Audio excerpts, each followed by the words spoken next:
Hello and welcome to another review. So this is a Mini Cooper S 2019 model, petrol manual gearbox with the B48 engine, 2.0 petrol engine with the turbo. So in this video I'll go ahead and give you a closer look at the interior space, look at some of the exterior points and some of the selling points of this car, and I'll show you around. So without further ado, let's get into it. This Mini Cooper is the Clubman, and you'll see that on the rear doors. It's finished in a black color with the dual racing stripes. The Mini Cooper S is the sportier version of the regular Mini Cooper.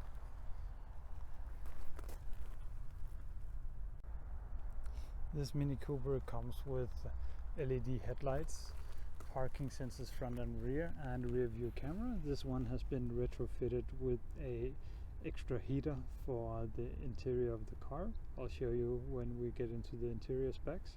It's very common in colder climates to have this extra added on, so it's nice and cozy when you get out into the car. On this model you can clearly see that the Mini history is still there. It's a small Nimble hatchback car. So one of the unique features of this Mini Cooper Clubman is the rear doors that open like this. Creates a big opening for everything you need to fit in here. So I might as well show you some of the details of the trunk now that we are already looking at it. So down here you have a little more space. You can store the shelf up there.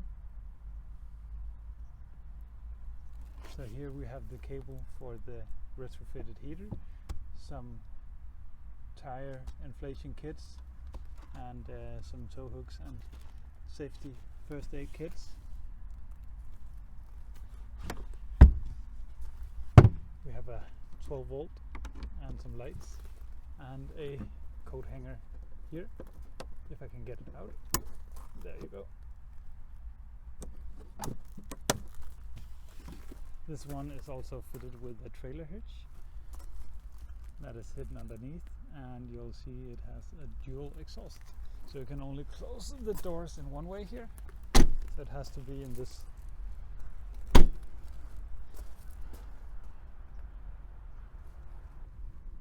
The LED tail lights and turn indicators here in the rear bumper. You see parking assist here, PDC sensors, chrome handles, white top, white mirrors. So it's a fast and nimble car. I'll show you the specs of the engine here below so you can see a bit more about it. But let's get into the car and see how much room there is in such a little car. So, kick plates, Mini Cooper S. There is a sportier version called the John that is a bit more racing. So, the interior is very Mini-like, and especially the center dash has a small screen, touch screen, where you can check all the information that you need. This one doesn't have navigation, but it does have FM radio, DAB radio, Bluetooth connectivity, and so forth. It's not the biggest screen, but it works. You have some kind of ambient lighting, so depending on what mode you enter, the color will change. It's low battery, so let's start the car.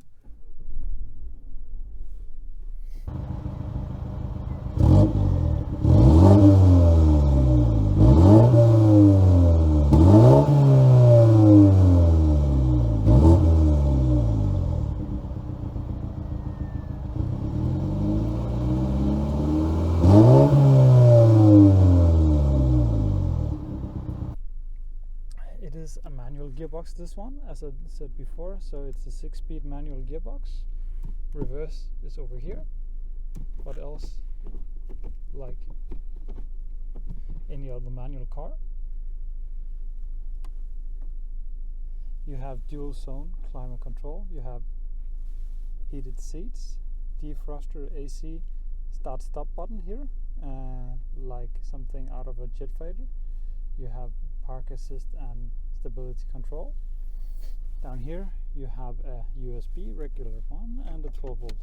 2 cup holders, electronic parking brake, and the iDrive navigation. You have a central copy here, a small one, and then you have an additional one below that is a bit deeper.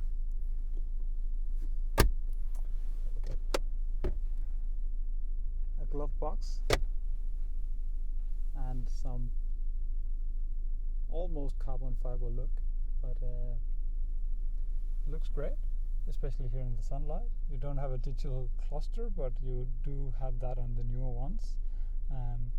On this one is a manual one with a small screen. This one has done almost 50,000 kilometers. You have the rev limiter to the side and the fuel gauge to the other side. Good size steering wheel, not too soft. It's a bit hard. I think if you go for the John Cooper Works, it's a bit more sporty and a bit thicker.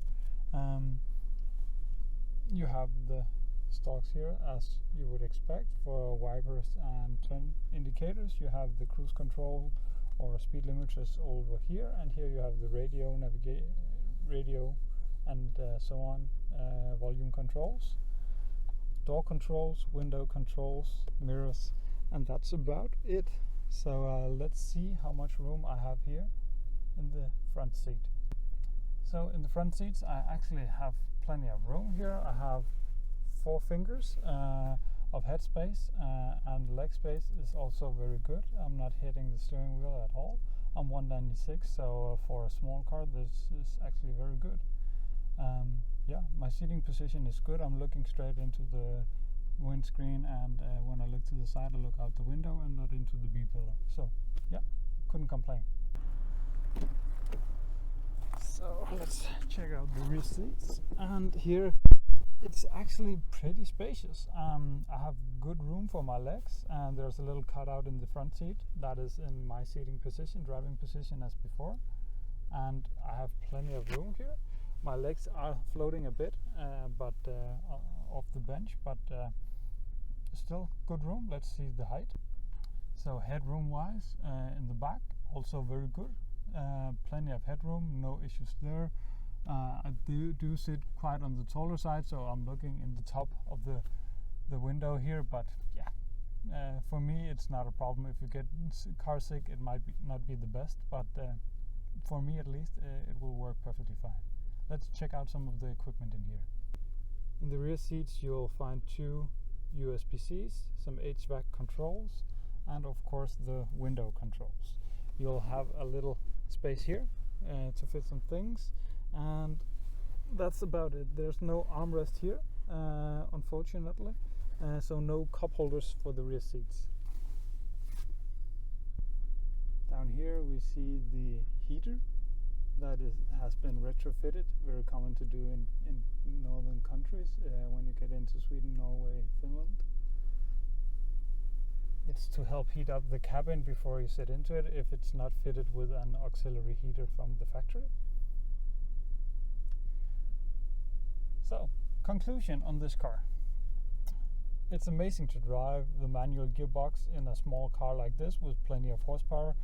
I think this will suit most people's need. The trunk is on the smaller side, so if you need to carry larger items, it's not the easiest if you are more than 2 people. You can fold the rear seats, but yeah, there's not a ton of room.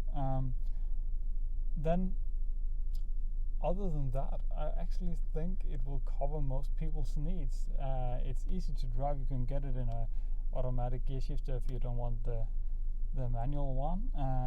You can get more options, so you can get all the comforts that you want that this doesn't have. This comes in a diesel as well. It also comes in a plug-in, and it comes in a electric one as well, but the electric one doesn't have a ton of range, so probably not the most fun to drive. Yeah, I think it's if you're on a budget and if you still want a premium feel in the car and a nice driving experience, this is definitely a fun car to drive. It has all the things you need for a daily commute, and the price is in a good spectrum. I'll list the German price here with VAT in the corner. So yeah, from my side I would give it a 4 out of 5 in this category. So without more to add, thank you very much for watching. Please follow and subscribe to the channel for more content like this. Thank you again for watching. Take care. Bye.